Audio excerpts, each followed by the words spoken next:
Well, here you go. I've gotten my Amazon package here, such as it is, and no packing slip, but it showed up on Sunday, so, you know, hey, whatever. Yeah, Jeff Bezos apparently runs the Postal Service. And so I've got my high limiter switch, which is not the actual exact part one. That one got delayed by a couple days, but this is the same thing in essence, so I'm going to use it. And again, this is the piezoelectric starter in flame monitor component that I have in there, except I have this little, the tabs are a little different than the ones I have. So this is going to be interesting installing this. I got to do some modifications to the heavy cable to have an actual clip that goes on there, but I have, you know, the kits to do that. This one shouldn't be a big deal. So we're going to put these two parts in and see if she fires up. Okay.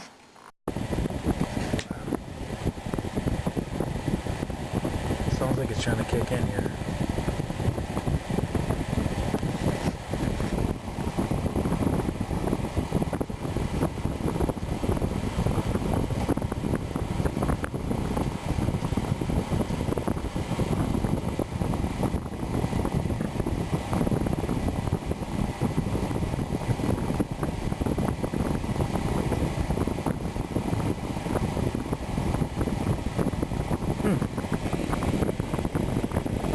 Troubleshoot this whole thing.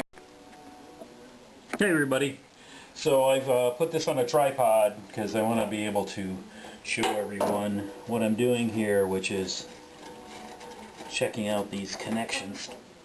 Also, here's the old control board. I am actually going to take a good picture of this control board, because if for some reason the control board is giving me the problem, I want to be able to order it from Dinosaur Electronics or a similar company and get this fixed as fast as possible. So I'm just checking the connections in the back. I've got all these connections here that are pretty solid.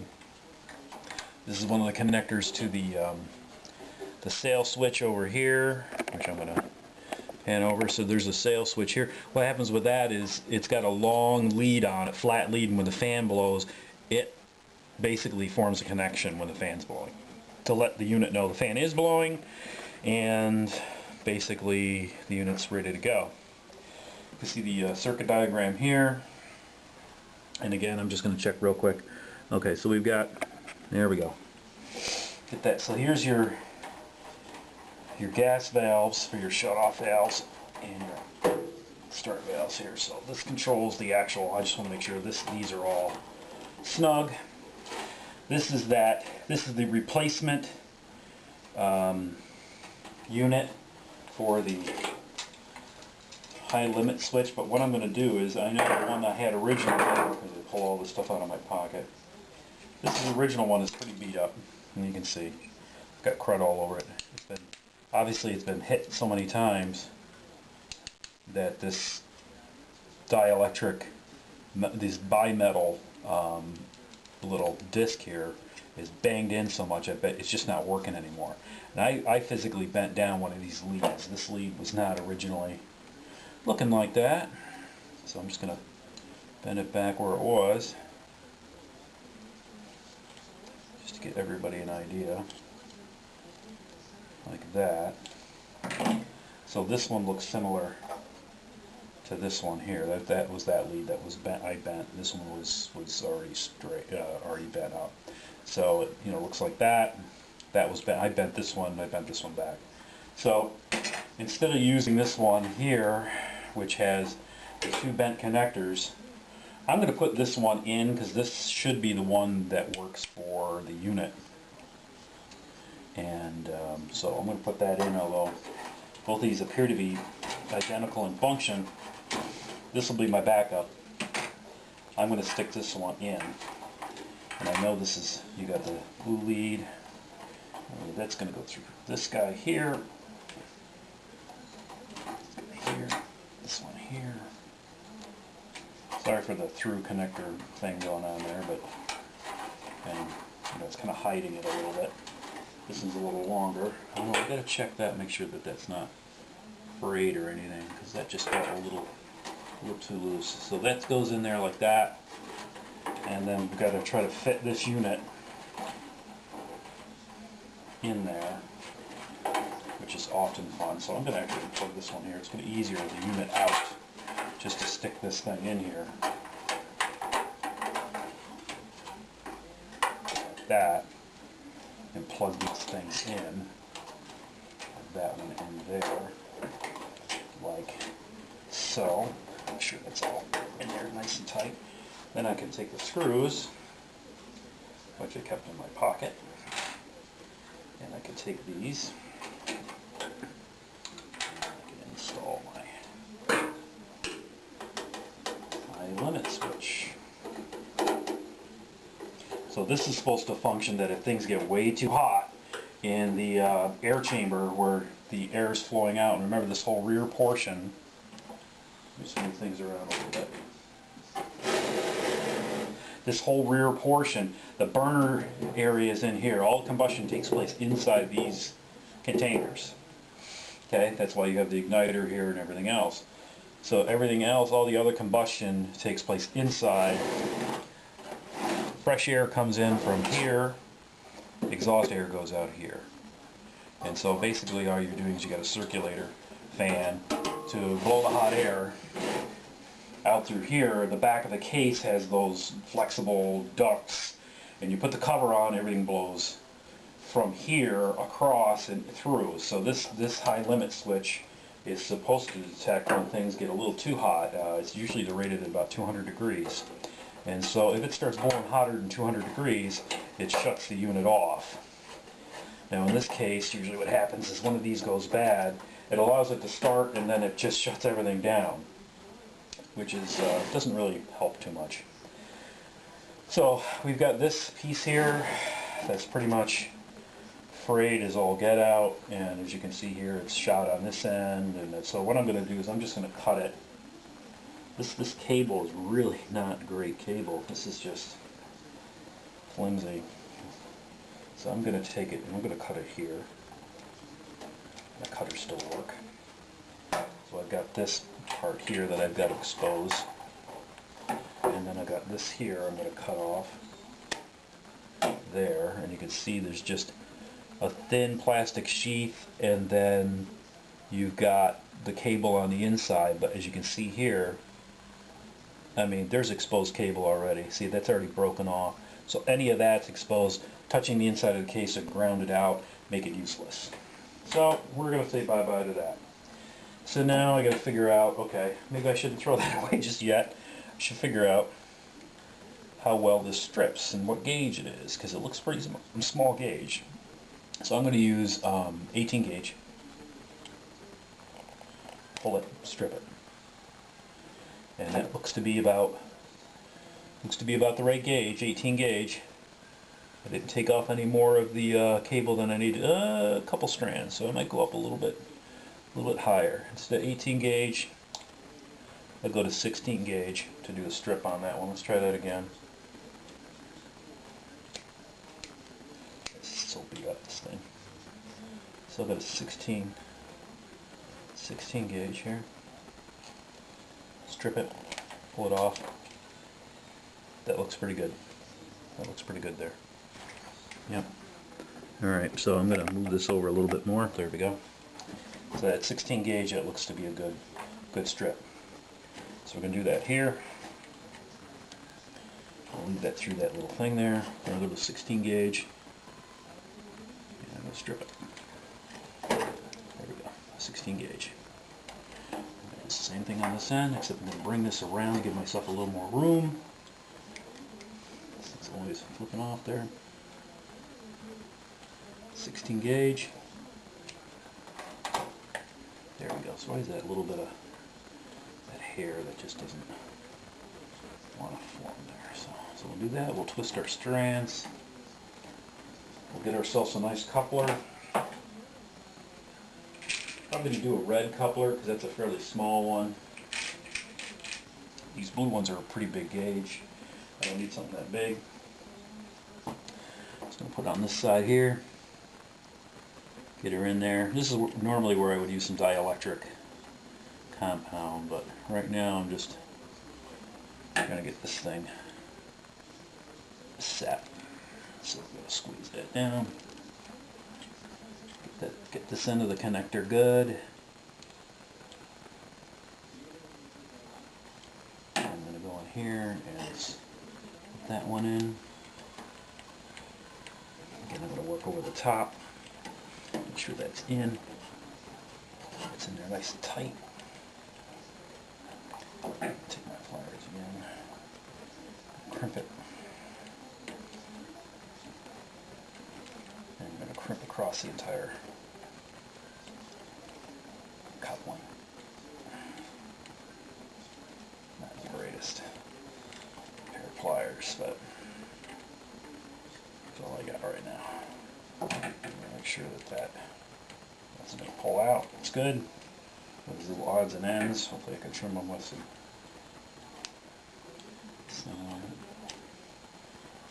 It's not going to work so well. These are all kind of, I don't like those little ones there, but it is what it is. So now that's connected there. A little more solid. There's no more exposed wire. I'm going to pull this, give myself a little more slack, get this wire out of the way, because before I think what happened is it got caught here, and as I shoved this unit in, it literally, because it was in two places that this thing was really badly frayed. And I cut it off already, unfortunately, all the bad stuff.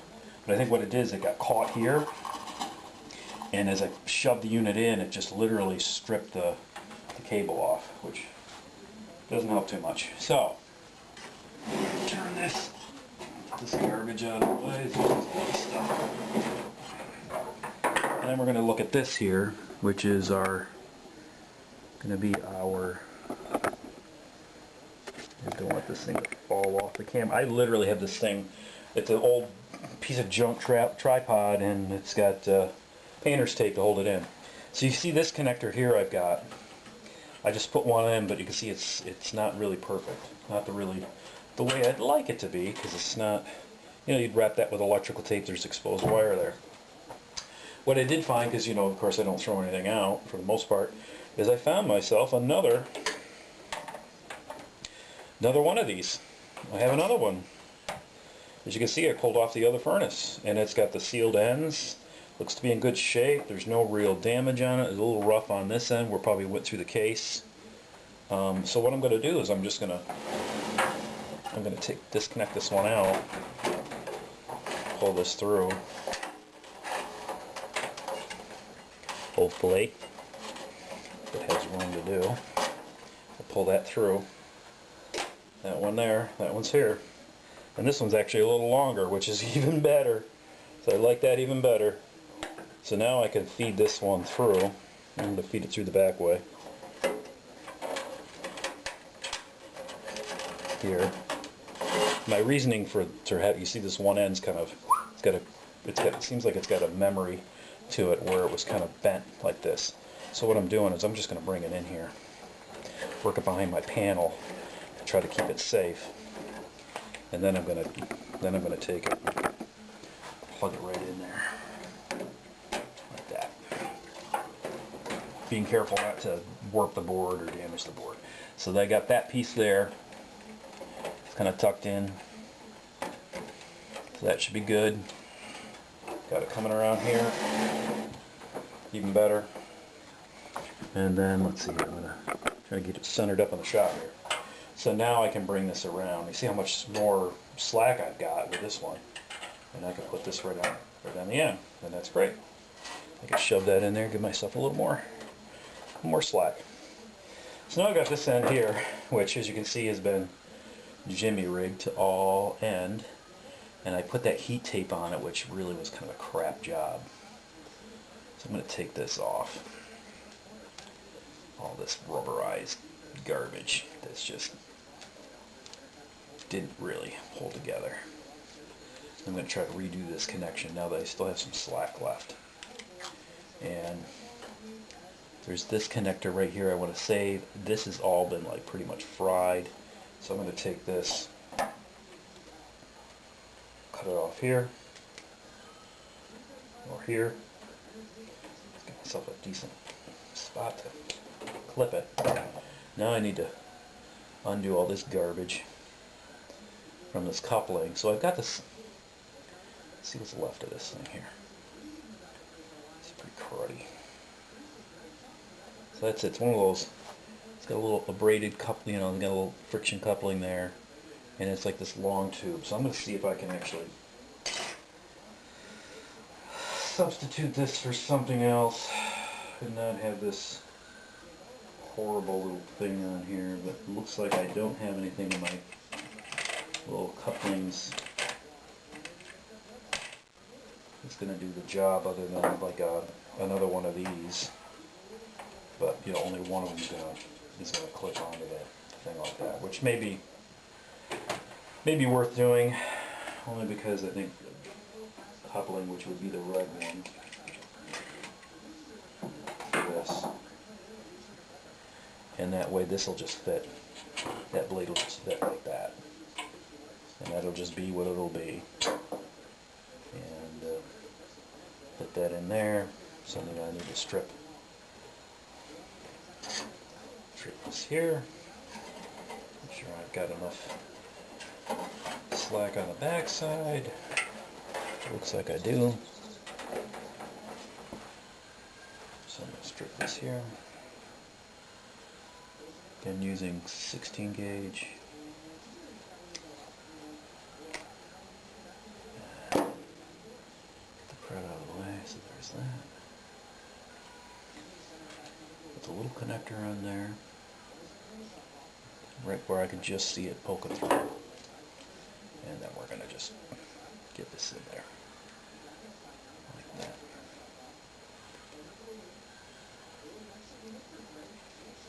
So there we go.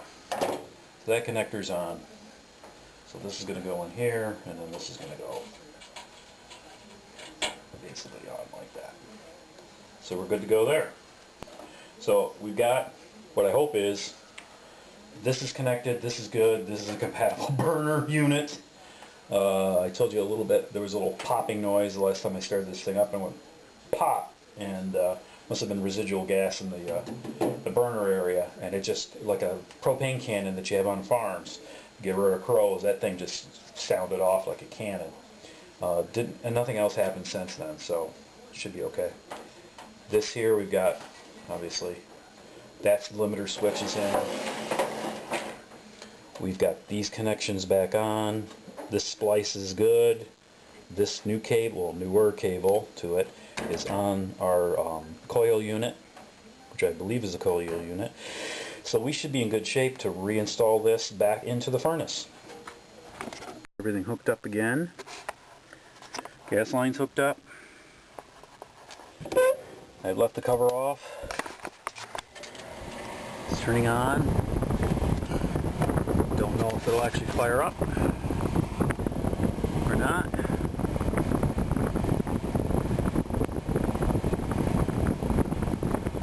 Got it all reinstalled.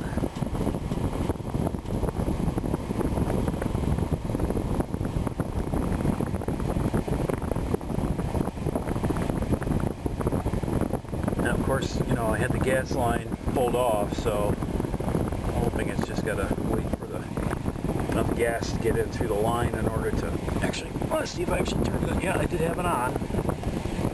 Gas line is on. And still waiting for it to fire.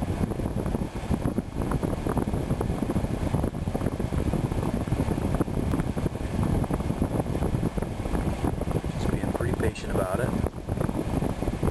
Because it would be nice to have heat after all of this. I had heat. And now we don't have heat.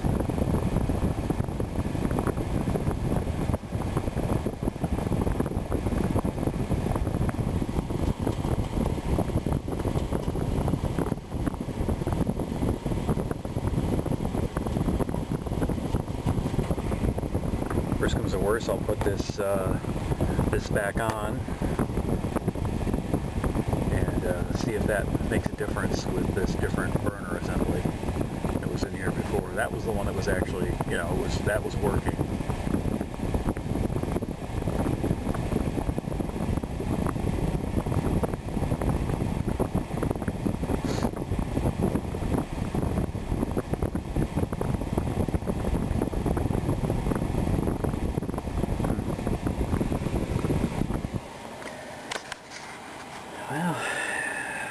try starting and stopping this a few times, see what happens.